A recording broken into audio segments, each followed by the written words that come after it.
Hey there, my name is Luke, and in this video, I'm going to teach you 5 very useful English phrasal verbs for family interactions. Very common, you can use them in other ways, but extremely useful, especially to talk about family. If you have any questions as we go, leave those in the comments. If you enjoy the video, don't forget to hit the like button and subscribe. And now let's get into it.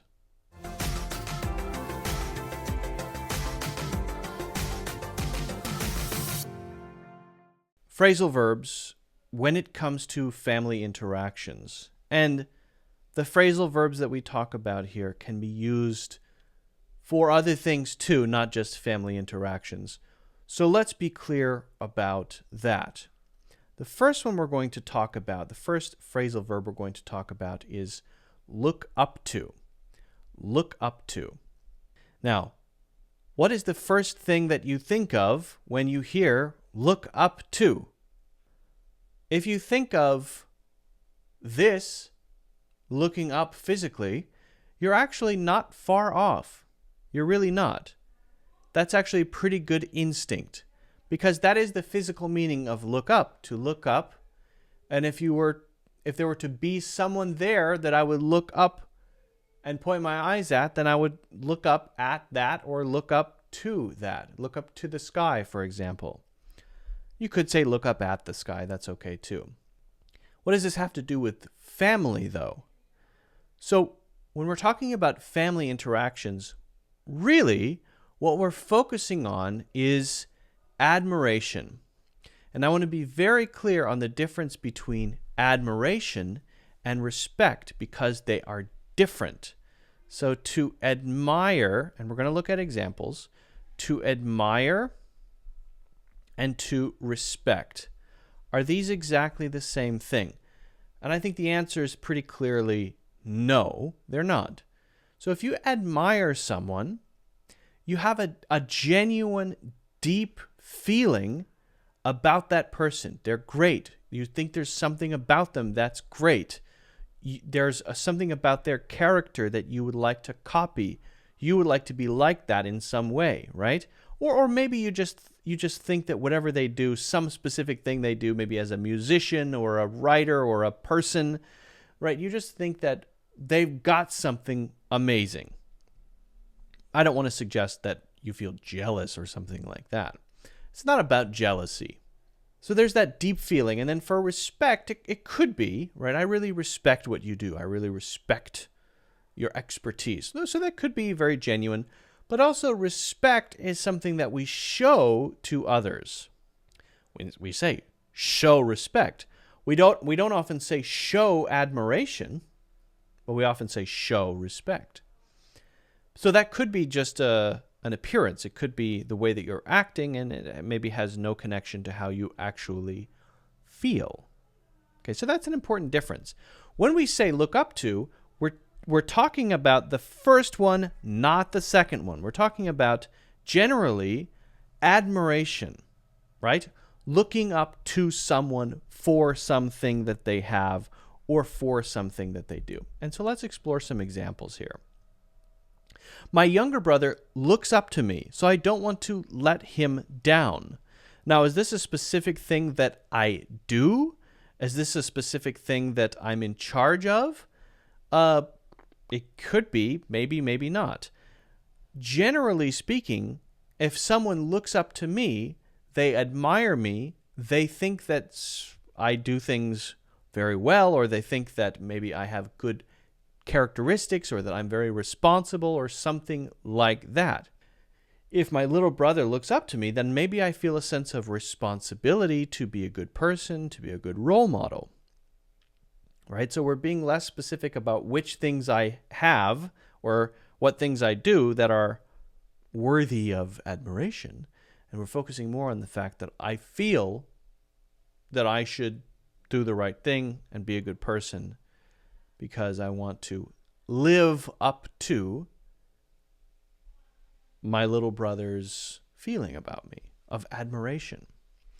Maria has looked up to her pioneering aunt since childhood and aspires to be a doctor too.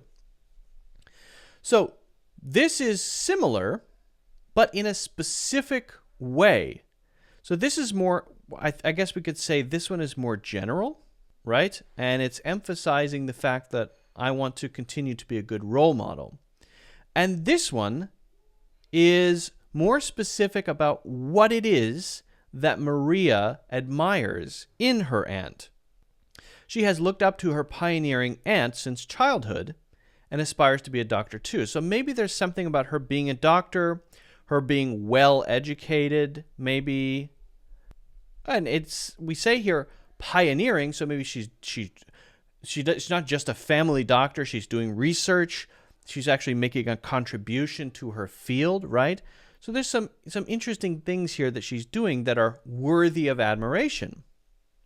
Now, it's possible that she only admires those things about her and other things not. Maybe she's not a very good mother. Maybe she's not a very good driver. I don't know.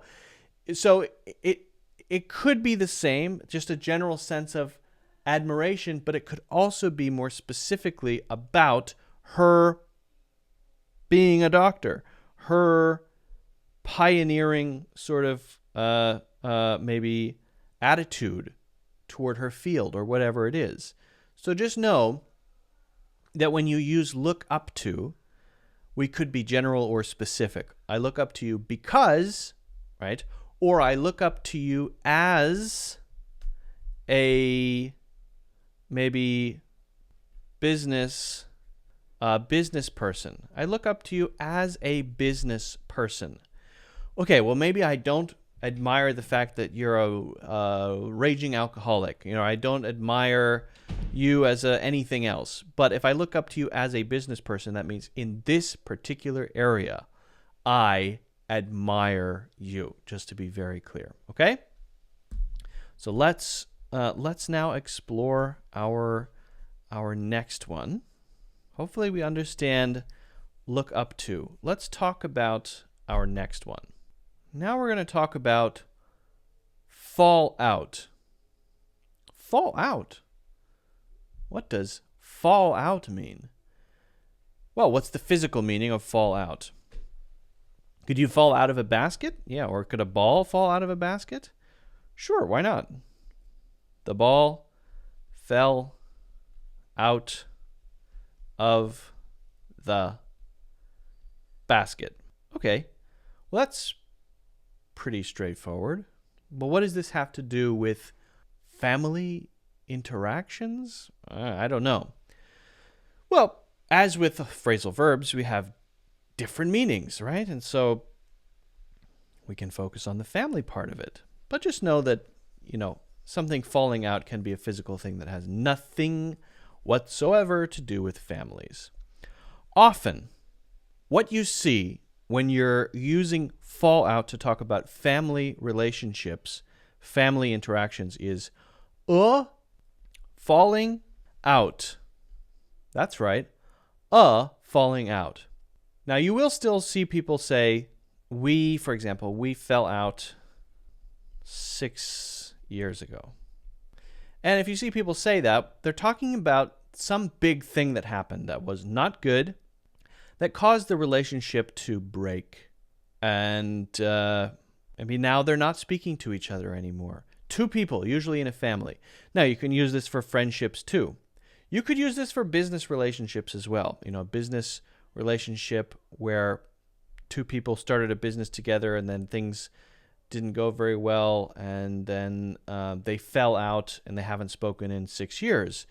So we can talk about a lot of things here. We're focusing on family examples, but again, I want to be clear, this can be used for other things, other types of relationships as well. Now, of these two, I would say that this one is more common. Falling out is a thing. So this thing is the event. This thing is the event itself. Consider this as the event.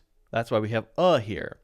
And fell out is more like describing it as an activity, right?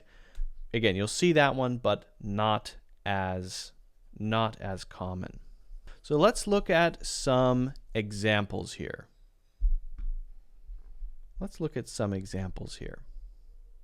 She fell out with her sister over the inheritance, and they haven't spoken since.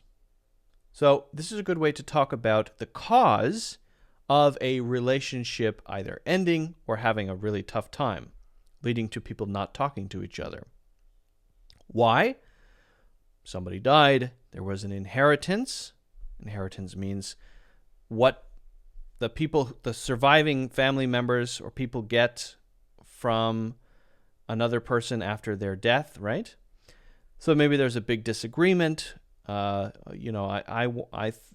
thought he was going to give me his dinosaur bone collection, and he gave it to you. What's up with that? I hate you. I'm never going to speak to you again. Okay, so sounds silly, but they fell out because of the inheritance and haven't spoken since. It's a great way to introduce the causes of things, right? We fell out after the business went bankrupt. Maybe there's a huge argument or something like that. But again, it's more focusing on the fact that, they could have just had a small disagreement, but this is a huge thing. This is created a huge rift or divide. A huge rift or divide that broke what was there before, the relationship, right? And that's important to keep in mind. I fell out with my best friend in high school, but we reconciled years later. Okay, so we don't know the cause. What we want to say is there was a friendship that was broken for some reason, some serious, terrible thing happened. And then later, we slowly started talking, and now we're friends again, okay?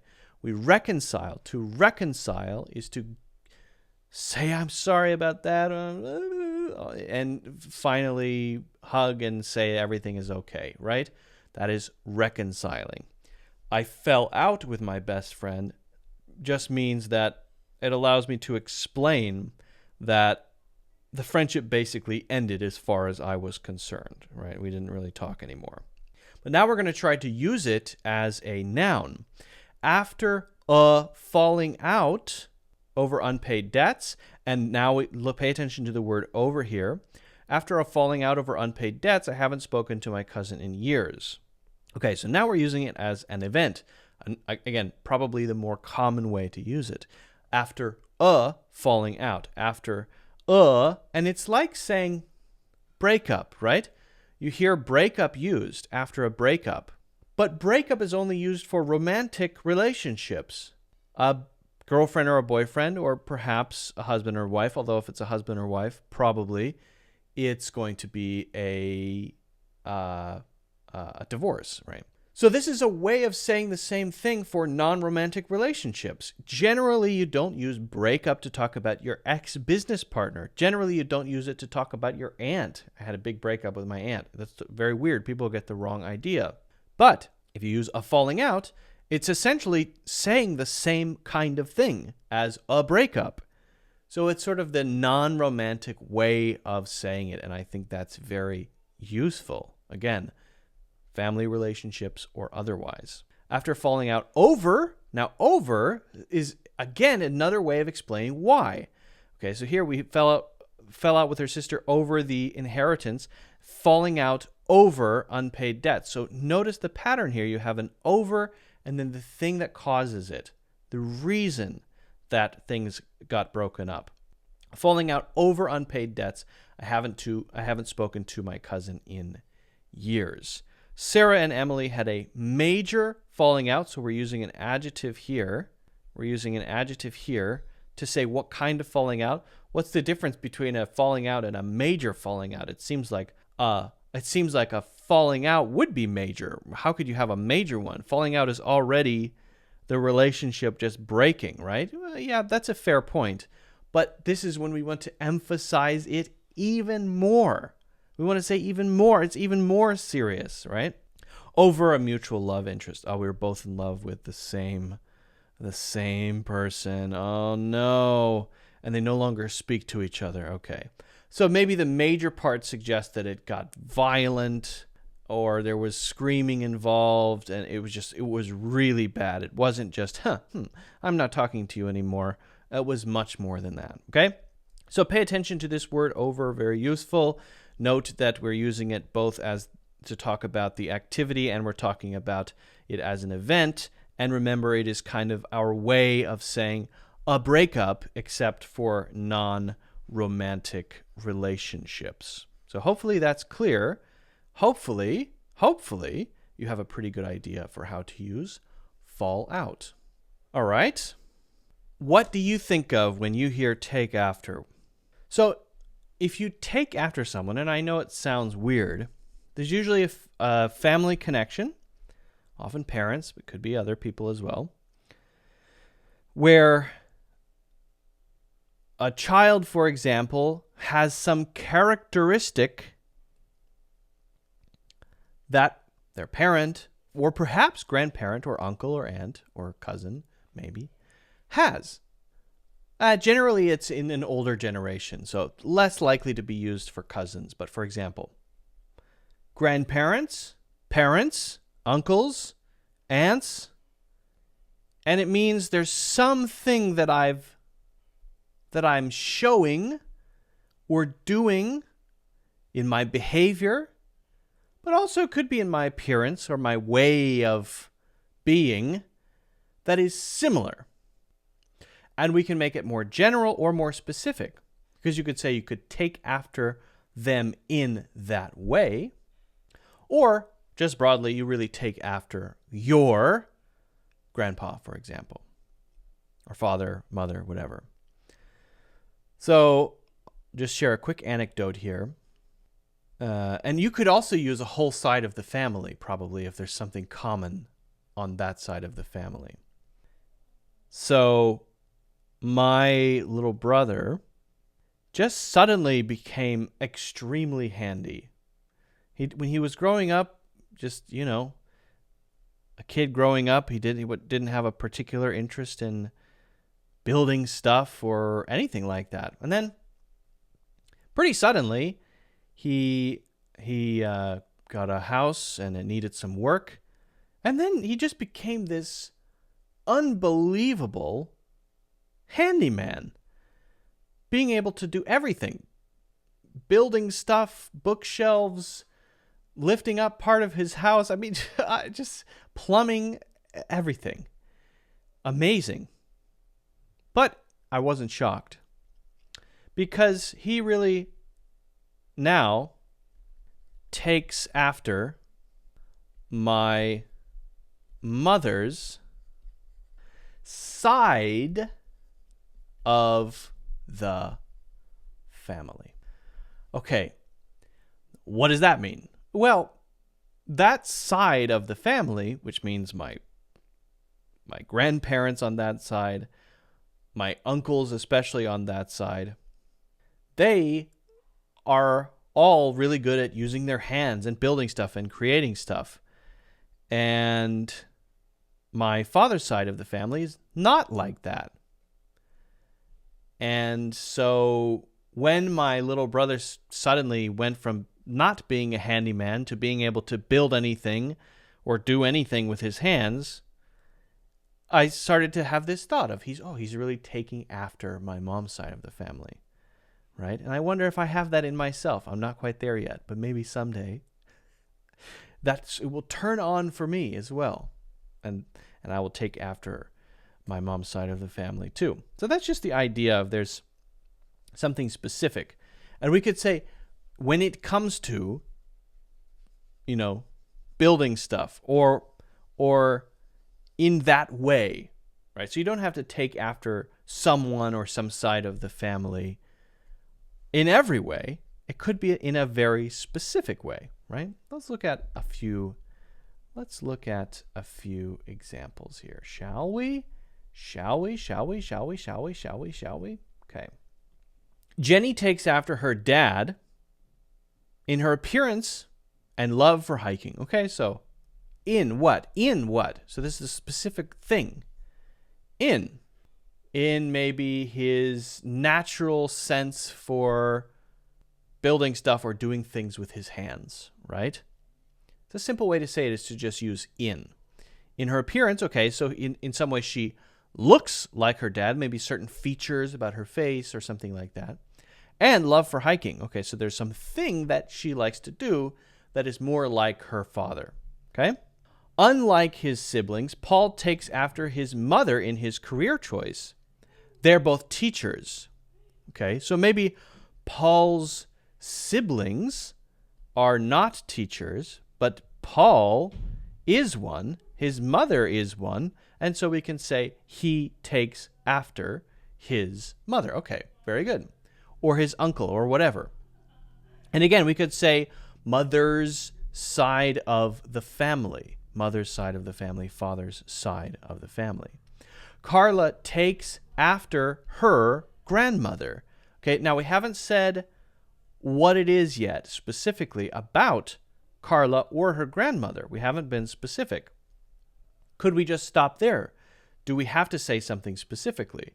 Sometimes it's used just as a general statement to say there is some kind of similarity there. They're similar in some way, and that's just how it is. Carla takes after her grandmother. Carla takes after her grandmother.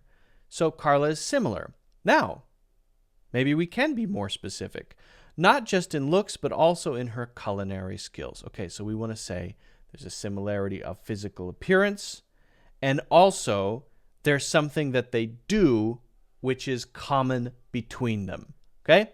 That is optional if you don't want to be specific, but you certainly can be. And note, again, we're using the word in there. Okay? So hopefully you've got a pretty clear idea of how take after is used. Who do you take after in your family? Do you take after your mother, your father, one of your grandparents, uncles, aunts, a specific side of your family? Let me know. I'm curious. Check in on. Check in on. 2 prepositions in a row? Right? What? How is this possible? So, we will look at some examples, but this is an interesting one because of the fact that we have 2 prepositions in a row like this, right? We have in on. Hey, but it's correct, right? That's how it is. Maybe we should start with check in. If you check in, that has so many different meanings and uses. You could check into a hotel, right? That's when you arrive at the hotel and you give them your information and you get your key card and you go up to your room and drop your bags off. And you could check in with someone you know, just checking in to see how you are. Hey, just checking in. Maybe I haven't talked to you in a while. I want to know what's going on. I want to make sure you're okay. But when we describe doing that with other people, we might be more likely to use on. Especially if there's something that would make me want to know how you are. A status, right? This is often used when we want to make sure that someone is okay. Maybe there's been an issue, a mental health problem. Maybe someone has broke their leg, right? Maybe someone's going through a really difficult time in their lives, a lot of stress, right? I'm just checking in on them means I know the situation. I want to just have a chat or maybe a quick text or something like that to make sure that everything is okay. Maybe it's just a status. How are things? I'm okay. I'm doing good. All right. I just wanted to check in on you, right? Now, sometimes it's used for really simple things, like someone is, a kid is building Legos on the floor, and every once in a while, his mom will peek in the room just to check in on him to make sure he hasn't started eating them. Doesn't even say anything, just opens the door. Okay, he's not eating them. Closes the door. Right? Just checking in on my son to make sure that he's okay. So it's flexible, but usually there's this thing, this thread, this situation I know about, and I'm entering the situation occasionally to make sure that nothing is worse. That is often how it's used, okay? I think we can get a better, more clear sense for this if we look at a couple of examples. Ever since my dad started living alone, I check in on him daily.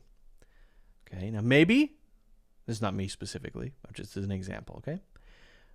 So you know that maybe your dad, he's kind of gets lonely, and so you want to just do a quick call or a text to say, how was your day? To say, did you do anything interesting? To say, hey, did you watch the blah, blah, blah game? Something you have in common. It could be anything that you do. It's not a particular activity, checking in on someone. It's not calling them. It's not texting them. It's all of those. It's peeking in the room. It's calling. It's texting. It's not even saying necessarily, how are you? It's sharing a meme or a picture or something. It's just connecting in some way, just to make sure that things are okay generally, right? So I'll check in on you a few hours after your flight lands. Would that be okay?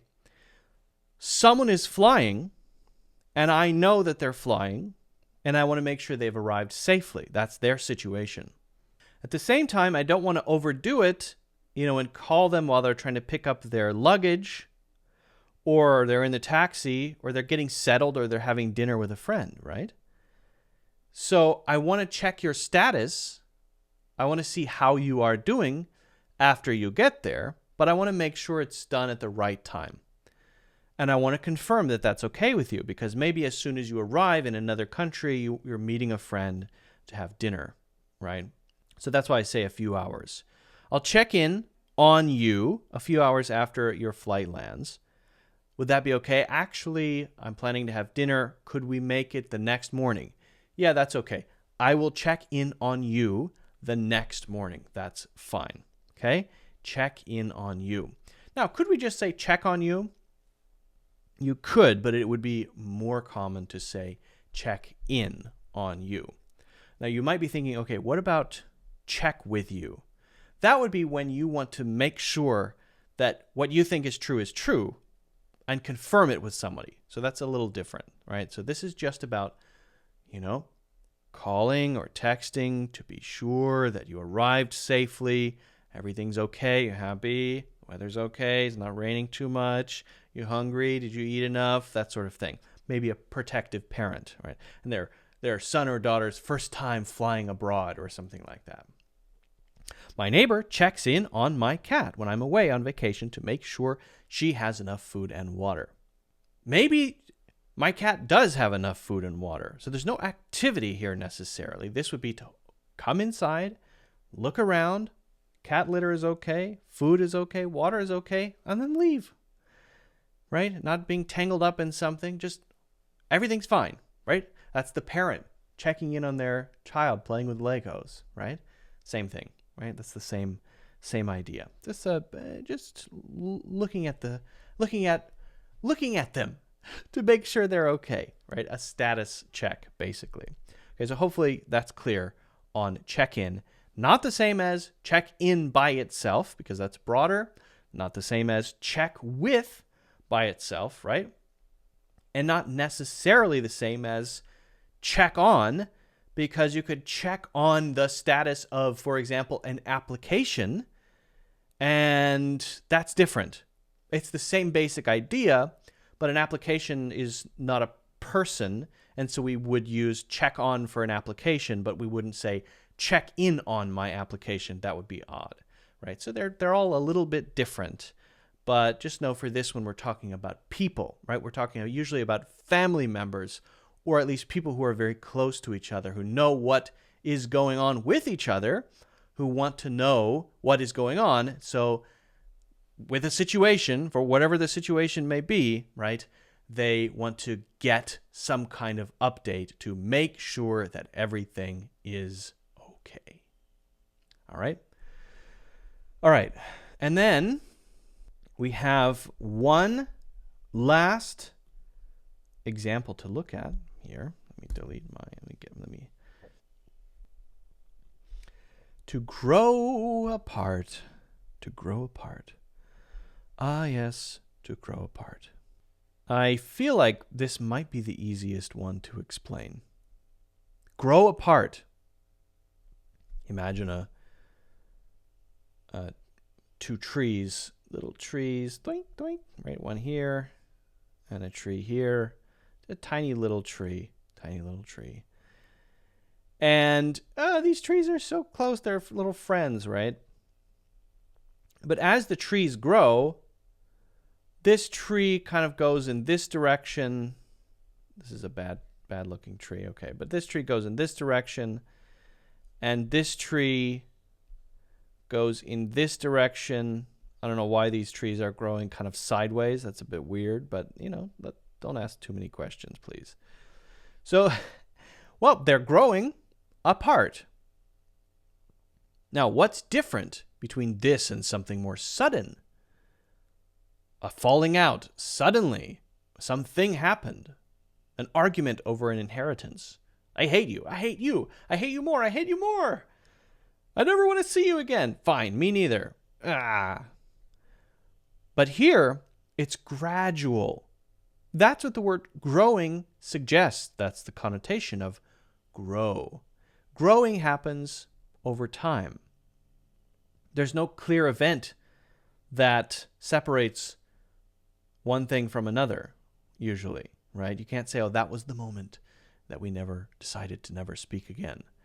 It's just a slow process. This often happens with people in primary school or middle school, early friends from early childhood.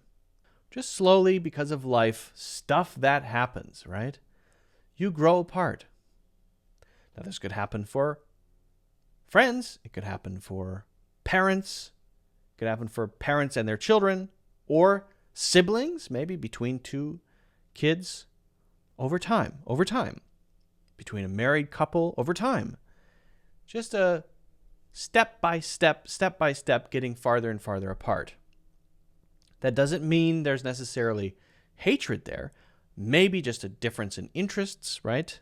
I had a friend who I had a lot of shared interests with. There was a period of time, and then my interests started to change, and my friend's interests started to change, and we gradually just grew apart. And I'm okay with it, and I'm sure my friend is okay with it. No hard feelings, no anger, but we just kind of gradually started to be interested in different things, and so we kind of stopped talking to each other, and we're probably even more different from each other now, so we don't talk at all anymore, and that's okay, right? At least I'm okay with it, and I think that's totally natural, totally normal, right? So this is the idea. Sometimes it's used in a sort of sad sense, like a married couple that grows apart over time, or parents and children growing apart. Sometimes. It's really just a description of what happens when it comes to relationships. And I would say both for family relationships and for friendships, okay? So, and growing apart would be describing kind of the process over time. I feel like we're growing apart. So this would be maybe a boyfriend and girlfriend, or husband and wife. They spend many years together. One person feels like they're growing apart. There are not enough shared things anymore, right? Something is different in our relationship.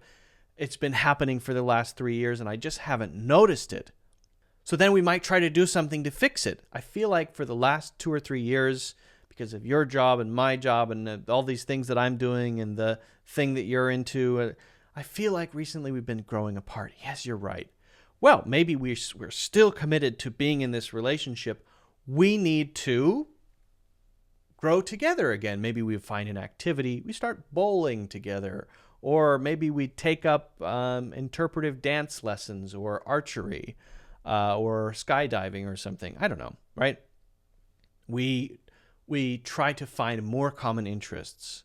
That would be trying to resolve that when you notice you are growing apart and you don't want to, right? So let's look at some examples here. We were childhood friends, but grew apart after she moved overseas. So that's kind of sudden, right? Moving overseas is going to be a big one. But maybe they corresponded often for a few months after she moved overseas to go to another school or something. They were texting every day and they were interacting a lot on social media. But then over the months and years, they just gradually grew apart. Of course, it has something to do with the physical distance, but maybe there's just no longer any reason to stay in touch. My brother and I grew apart when he enlisted in the military, and our paths seldom crossed after that, right? Just kind of drifting apart. We just stopped communicating that often. But then, maybe 10 years later, we found ourselves living close together again, and we became close friends again, like we were when we were kids. So it's not to say that it's forever. It's just this thing has happened. And again, emphasizing that it is generally fairly gradual. After college, we all got busy with our lives and careers and just grew apart naturally. Yeah, that happens, right? People have families, people have careers, best friends in college say, we're going to be best friends forever. And then they're just not, because things happen. Sometimes they are. Sometimes they stay close or live close together. They raise their families in proximity to each other. Okay, then they don't. But often what happens is after college, we get busy and we just gradually grow apart. I don't know if that's sad or not, but it is what it is. Okay? So, hopefully all of these are clear. Hopefully these examples make sense. Hopefully grow apart makes sense. Practice your own examples to really get a feeling for it so that you can actually start using it in your daily life.